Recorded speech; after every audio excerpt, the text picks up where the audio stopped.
फिलहाल middle east में तनावग्रस्त शांति है। आखिर ट्रंप की अगुवाई में हुआ सीज फायर मिडिल ईस्ट में कितने दिनों तक चलेगा? 12 दिन तक चले युद्ध से इलाके में क्या बदला है? आखिर सीज फायर की इनसाइड स्टोरी क्या है? सारे सवालों का जवाब जानने के लिए ये रिपोर्ट जरूर देखें।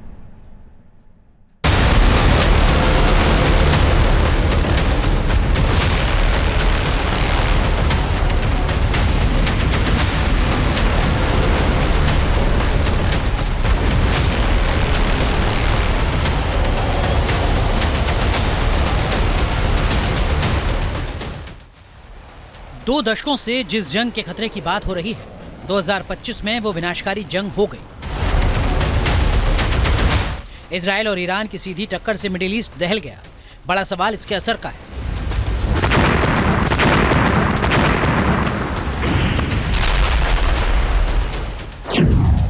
बारह दिन की जंग से मिडिल ईस्ट में क्या बदलेगा? इजराइल का ताबड़तोड़ हवाई हमला,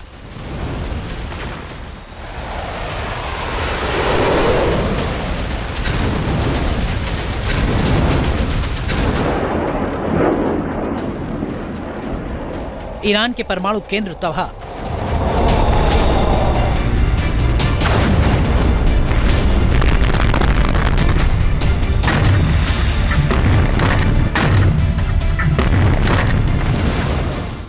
मिलिट्री कमांडर और वैज्ञानिकों की मौत। 1979 में इस्लामी क्रांति के जरिए ईरान में मौजूदा व्यवस्था सत्ता पर काबिज हुई। 46 साल में पहली बार इस तरह ईरानी शासन को चुनौती मिली है। सत्ता परिवर्तन तो नहीं हुआ है, लेकिन जंग की वजह से ईरान की कमजोरी पूरी दुनिया के सामने आ चुकी है। युद्ध ने ईरान की सैन्य और रणनीतिक कमजोरियों को उजागर किया है।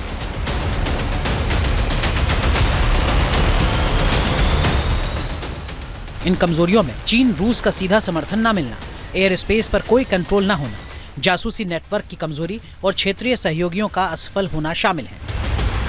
ये कुछ कमजोरियां हैं जिसने जंग में ईरान को पंगु बना दिया। 2 या 3 जगह पर ही जब अमेरिका की एयरफोर्स ने B-2 बम वर्षर से डीप पेनिट्रेटिंग बंकर बस्टिंग बम गिराए तो वहाँ न्यूक्लियर कोर को क्षति पहुँची है। लेकिन ईरान कह रहा है कि महज 3 साल के अंदर वह इन सबको क्षति जो हुई है उसकी भरपाई कर देगा, रूस की मदद से, चीन की मदद से, और अगर ज़रूरत पड़ी तो फिर से न्यूक्लियर बॉम्ब बनाने के पथ पर चल पड़ेगा। तो शायद इजराइल का जो मकसद था वो अभी कुछ समय के लिए तो हासिल हो गया है, लेकिन हो सकता है कि 5 साल के बाद फिर से ईरान एक बम बना ले।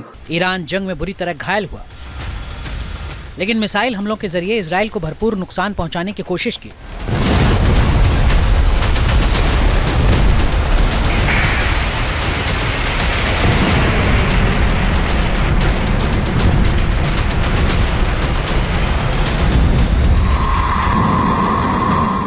ये ईरान की मिसाइल शक्ति का दम है।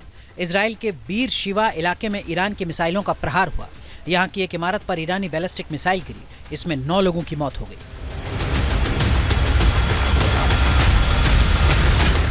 वीडियो में देखा जा सकता है कि कैसे इलाके में तबाही मची हुई है।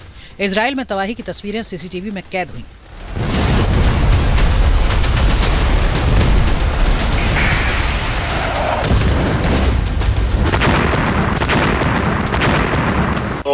הלך הבניין। 12 दिन की जंग में इसी तरह इजराइल के आसमान में मिसाइलें गरजती रहीं। 288 घंटे के युद्ध में सबसे निर्णायक मोड़ तब आया जब अमेरिका के B-2 बॉम्बर्स ने ईरान के परमाणु ठिकानों पर हमला किया। जवाब में ईरान ने कतर में अमेरिकी बेस को निशाना बनाया। इसके बाद अचानक ट्रंप ने सीज फायर पर सहमति का दावा कर दिया। कैसे अमेरिका का operation midnight hammer midnight ceasefire में तब्दील हो गया?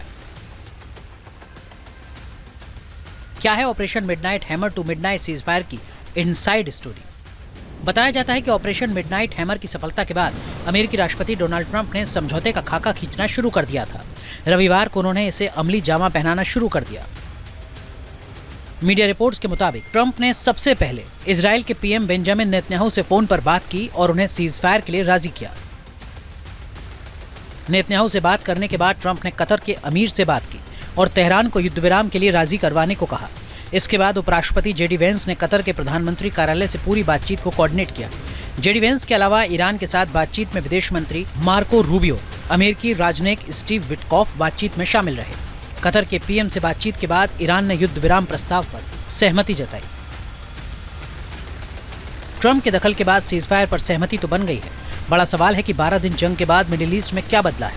क्या अमेरिका और इजराइल अपना लक्ष्य हासिल करने में सफल रहे?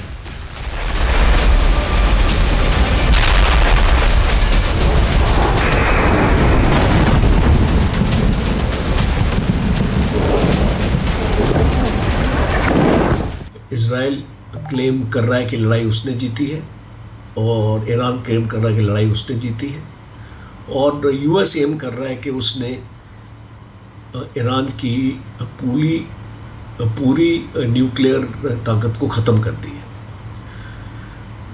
है। तो ये हम मान के चलें कि तीनों की जीत है और तीनों की हार है। दोनों देश क्लेम करेंगे दोनों की जीत हुई है, तो शायद इसी में हमको संतुष्ट रहना चाहिए और इसको उम्मीद हमको ये करनी चाहिए कि आने वाले वक्त में कोई भी एस्केलेशन ना हो और वेस्ट एशिया में एक शांति का माहौल हमको दिखाई दे। मिडिल ईस्ट की युद्ध भूमि से जुड़े कई सवाल हैं जो बेहद अहम हैं।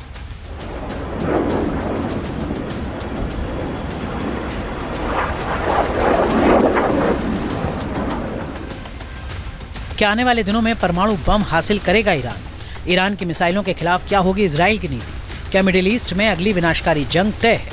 इन सवालों का जवाब आने वाले दिनों में मिलेगा। अभी भी बारूद के ढेर पर बैठा है मिडिल ईस्ट। कब चिंगारी भड़क जाए कहना मुश्किल है।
जहाँ भक्ति है हर शब्द में, कथाओं में छुपे हैं दिव्य रहस्य और ज्योतिष देता है जीवन को दिशा। धर्म से जुड़ी हर बातों को जानने के लिए हमारे चैनल स्तुति को सब्सक्राइब करें। चैनल पर जाने के लिए इस लिंक पर क्लिक करें।